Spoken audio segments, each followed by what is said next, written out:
I used to be extremely shy and anxious in social interactions. I would run out of things to say, I would freeze up, I would come off as awkward and cringy until I noticed this one skill that highly successful people use all the time to take charge of a conversation and always steer it in a way that benefits them.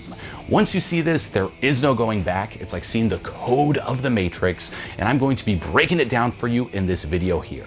This is from my online course, High Vibe Communication, which is my full step-by-step system to improving your social skills as fast as possible. It's celebrating its 1-year anniversary right now with a massive deal and updated content. Click the link below right now to get started and enjoy. A frame is ultimately the window, if you will, right? Window frame, through which people view and interpret reality. At a most basic level, we're all experiencing this thing called life through the frame of our senses, right? But in different situations, in different contexts, everyone has different frames. There tends to be a main frame that everyone adapts to, and frames are always shifting. There is such a thing as frames colliding when you meet, say, someone or talk to someone you don't know, frame battles, and it is a dynamic to really be aware of. People are always pinging each other to see whose frame is the strongest. So just like value, people are pinging. And a strong frame is not by what you say, but by who is reacting more. So whoever has the most value will tend to be the person who establishes the frame that other people react to and adapt to. So we took that example, right? It's like, say someone's into drinking, so on and so forth. Their frame might be, drinking and drugs is awesome. And around other people, that frame might win. But then they talk to someone who has a stronger frame, who in their mind has more value than them, who thinks that's not cool, and you'll see them shift. They'll change their behavior, their beliefs, they'll put the drink down, so on and so forth, to adapt to the main frame. Frames are at play all the time, and anything can be viewed through a multiple amount of frames. So here's another example that's key. Say you take a movie you're really excited to see. Right? Say right now, think of one movie you're really excited to see. This is how frames impact us. It's crazy. Say you're about to watch it, and right before you get a text from a friend who's like, hey, I watched that movie, it sucks. The visuals are terrible. What's going to happen? That's planted. That's going to basically dictate the frame, how you're going to see this movie. And the whole time you're watching this movie, you're going to be thinking, why does it suck? Why did my friend think it sucks? Oh, I do see the visuals there. Ooh, that's what your RAS is focused on. And it will completely, you could say, change that experience of you watching the movie. Say right before the movie, on the flip side, a friend texts you and it's like, hey, that movie's actually amazing. Same movie, your experience changes completely, right? 2 frames, 2 ways of interpreting something. And these are at play all the time, right? Say, you're interviewing for a job, and say you don't have much experience and you're a little young for that position. One frame could be, which the person hiring you could be like, hey, you're a little young, you have no experience, I don't know about that. Could be viewed as something bad. But it could also be viewed as something good. Here's another frame. Hey, you know what? That's actually good because I don't have all the bad habits that people with more experience have. I have more energy, I'm fresh, I'm ready to go, I'm committed. I'm a blank slate, teach me the right way and I'll crush it. Same situation, 2 ways of viewing it. Right now, every single one of us is interpreting this moment, this call, through a different frame. Okay, that's just how the world works. And what happens, especially in an interaction, is when you have 2 people who are different, who have different frames, right, different ways of interpreting and making sense of the world, and they come together, they are going to have to agree on, for the most part, a hybrid or a mutually beneficial frame. Okay. Now, if you want a little side note here, if you think of today's climate, especially in the US, with social media and extreme right and extreme left, if you watch, say, on Netflix, The Social Dilemma, they explain this where with social media and echo chambers that are created on social media, you reach this point where if you take the extreme right and the extreme left, there is very little in terms of how they interpret and see reality that they can mutually agree upon. And that's why you have crazy conflicts and people get triggered and there's such hate. And it's actually a lot it's quite dangerous if it keeps evolving in that way, because they're living at that point in two separate realities where there's no common ground, right? So it's literally like you'll reach this point where it's like the other person will be viewed as like an alien, not even human, because there's no more commonality. All of us here, we're all, every single one of you, all of us are unique. They're all going to be things that we disagree upon. Maybe not in the context of, say, self-help, but we're not going to agree upon the same kind of music or movie or whatnot. We're all different. But for the most part, there's some kind of common ground that we can connect to and relate to each other upon. In an interaction, same thing. Come together, two people, two frames. There are going to be, of course, some compromises with relatability, authenticity, which we'll cover, but you're going to find a common ground. However, it's not this perfect 50-50 mishmash. For the most part, the person whose frame is the strongest will tend to have the majority of that shared frame in the middle. Okay. And for this reason, the way we work as humans is we're always pinging each other. We're always pinging the other person to see, okay, who has the strongest frame? And you'll more often than not do this unconsciously, throwing different curveballs or things at each other and just seeing, okay, testing each other's frame, like who here has the strongest frame, who here is going to assert the foundation of our shared frame. Okay. Now, strong frame is not necessarily by what you say, but by who is reacting more. Goes back to the magnet system, where it's like, if you want to know whose frame is winning, whose frame is imposing, like whose frame is leading, that'd be the best way to put it. It'd be the person who's reacting the least. The person who's reacting more, meaning who cares more, whose behavior is shifting more to please the other person. If the other person talks, they'll be quiet faster. They'll value the other person more. If it ends, they'll care more about the interaction ending than the other person, so on and so forth. That's the person with the weakest frame. A strong frame is also self-fulfilling. Meaning, this could be good or bad. If you believe you're not good enough and that's a very strong frame, you will always find your way back to that. You will actually manifest that. Okay? I had a client, this is years ago in Amsterdam, wanted to work on putting himself out there, talking to people, and he would go up and say hi, and people would love this guy. They'd be smiling. He would have, they'd have a great time talking. Everyone's like, "Oh, your friend's so great," et cetera, et cetera. At the end, though, he's like, "Oh, I sucked. Everyone hated me." That frame hijacked it, distorted reality to the point where he couldn't even see people smiling. We want to stay congruent to that map. It will also affect your behavior too. That was a bit of a fluke one where he was actually able to do well. For a lot of people, because they believe they're not good enough, they actually start acting in ways to manifest that and create that reality where people do believe they're not good enough. And then with the reference they get, they use it to reinforce, see, it's because I'm not good enough. And they bury themselves further down that rabbit hole. A strong frame, though, this is important. We tend to think that a strong frame is you imposing onto others. But in reality, a strong frame is dominance over yourself, not others. It's knowing who you are, what you want, what you value. It's not about what you do to others. It's just not getting sucked into all that. It's like, hey, this is me. People will try to impose frames. Oh, you're this, you're this. If you have no sense of who you are, if you haven't done a lot of work, you're going to be sucked into all of that. Versus, no, this is me. And guess what the strongest frame is? Authenticity. If you're being yourself, if you're being congruent, thoughts, words, actions align, nothing throws you off. If you're putting on a front, yeah, then you're going to get sucked into frame battles and it'll be hard to maintain.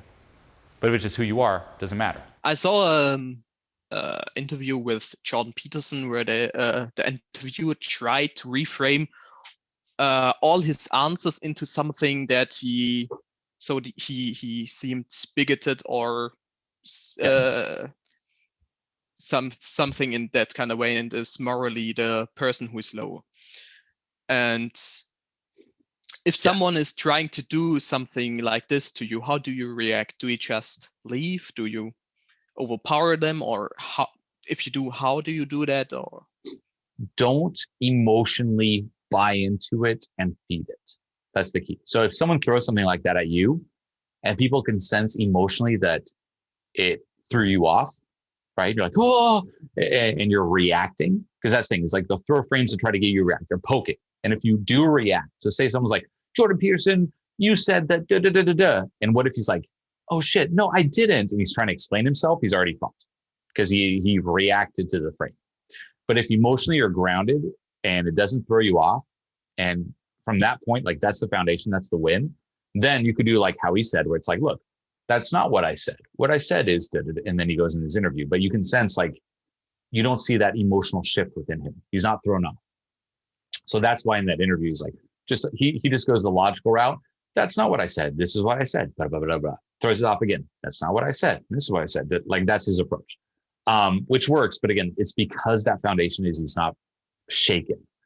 But in any other situations, once more, you could change the topic.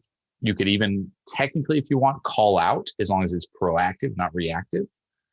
You could set a new frame, or you could just show how that leads into what you were going to say anyway, so on and so forth, right? But it would be the same as say right now you say something like, I'm like, by the way, Niklas, are you, where are you right now? What location are you in? Where do you live right now in this moment? Where are you in the world? Ottingen in Germany. Oh, did you say in Germany because you were trying to qualify yourself? You don't have to qualify yourself, man. No, I was just. We didn't have to hear Germany. Did you assume that we were so dumb we didn't know that was in Germany? Yeah. Is that why you tried to say Germany? Yes. Now, what am I doing? I'm imposing a frame. You were just casually answering, I'm in this place in Germany. Now, notice how that can be interpreted in many ways. For other people, oh, awesome, that's great. But notice how I imposed the frame. One, you're qualifying yourself because you're adding that detail, and you're assuming we're dumb and we wouldn't know it. Now, if you then buy into it like you did, like, oh, no, it's not what I was saying. You're already fucked because you just validated my frame. The way to pass this is not even let it phase you to the point where you don't even, ultimately, almost not even notice it. Or if you do, it's very briefly and you just keep on going like it's nothing. It's like a little fly. Okay. Give attention to the fly will transform into a giant human hybrid of a fly and eat you. Ignore the fly. Yes. Right? All right. Now that was a little try hard too, but thank you. Why did you have to interrupt? Why did you interrupt me? Because I felt it was. You already fell into it. Shit. God damn. Get it? Right? So it's like, there'll be so many subtle layers like this. And don't ever, for any of you, self-attack when you fall into, like, you're going to fall in so many frames, you're going to feel for it. And then you'll fall into the trap of being overly paranoid about frames. And that'll actually hurt you. Because if you're too paranoid, the reason it hurts you is you still buy into it. Even though you have the right answer to it, because you're buying into it, you're fucked. So that's why it's like the most grounded you can be, the less effective, the less importance you also place upon what people say and frames in an authentic way, the less you'll be reacted, right? So again, it's all a big joke. The more you do the inner work, the less you're triggered by frames because it tends to play on things that trigger people. All of that will be game changers in terms of communicating value. All right. Okay. Did you have to say all right? No. Okay, so notice that. You have to say all right? Pause. You can see the emotional wreck. No. What if you're just like, what if I was like, okay, here's a great way to pass it. Just answer logically, but don't react. Did you have to interrupt? If you're just like, yeah, you'd actually win. You would have actually used that as an opportunity to demonstrate value. Did you have to interrupt me? Yeah, I did. Did you have to interrupt me? No, I didn't. But emotionally grounded and non-reactive. Did you have to say okay right now? Yes. Okay, better. There's still the pause, like, oh, yes. But like, it's that there. Like, people overthink it. What's the perfect response? If you were just like, yeah, and just owning it, grounded, you don't fall into it. So that's things like people throw it, don't fall into it. Only validate and buy into the ones that are beneficial or mutually beneficial. Does that make sense? Absolutely. Are you just saying that or do you actually mean it? I mean it. Really? I feel like you're being fake, but maybe that's just me. Are you being fake? You seem like a smart guy. You're pretty smart, right? Yes. Okay. You study a lot? You have degrees or anything? Not really. I'm gonna go and You don't have study, to qualify but yourself. It's okay. I was just being nice and polite. I don't really care about the answer. all right. Okay. Now, here's another good one. It's like, okay, try to react like, okay, you're going with it. All right. Yes. Grounded. Great. But you can also throw it back. Throw it back at me. Try it like when someone throws a frame at you, like don't buy into it, but then you can throw another one back, right? Where it's like, say you say something, I'm like, oh, you don't have to qualify yourself. You can throw it back like, well, aren't you qualifying yourself by asking me, by saying you don't qualify yourself? You can then pose a new one. Like maybe I'm qualifying myself by saying don't qualify yourself. Jeez. There's always a frame there's always a frame upon a frame upon a frame upon a frame. Jesus Christ. That's getting too mind gamey for me. Yeah, it's a deep dive in the matrix. But once more, it's like God. that there's the sprinkle of spice on the steak. The steak is unreactive, back to you, back to your plan, not thrown off. Because that's what different frames will do, or what people try to do is, or especially if they see you, because people also get jealous, right? It's like say you're in an interaction or as a group, and say suddenly in class, like say you start stepping it up and you're fun, carefree passion, and suddenly everyone's on you. Some people might be jealous, and some people are like, fuck this, back on me. Give me the fucking magnet back on me. And then they might throw some stuff at you, right? It's like, oh, do you think you're so cool? And they try to frame it where now instead of you expressing yourself in something you're interested in, it's like, oh, are you just trying to impress us? Or are you saying that because you think you're better than us, right? Frames thrown at you. And that there is like every time you just, oh, no, just keep on going or misinterpret or joke or flip around or make it as part of the plan or even use it to disqualify. So you can link it to the bullets we talked about, right? Where it's like, hey, you don't have to qualify yourself. Be like, yeah, I do that all the time. I just suck. I'm just this person who's just always qualifying. Now it's part of the plan. Now what I said actually fed your frame. So notice how you can make, if you're creative enough, an imposed frame feed into your frame. Now, the next step for you is to click the link below this video right now to get immediate access to my full step-by-step system to improving your social skills. I've personally been working on my own social skills since 2006 and teaching this since 2010, and this here is the fastest way to do so. So click the link right now, get access to the anniversary deal as well as the updated content, and I'll see you on the inside.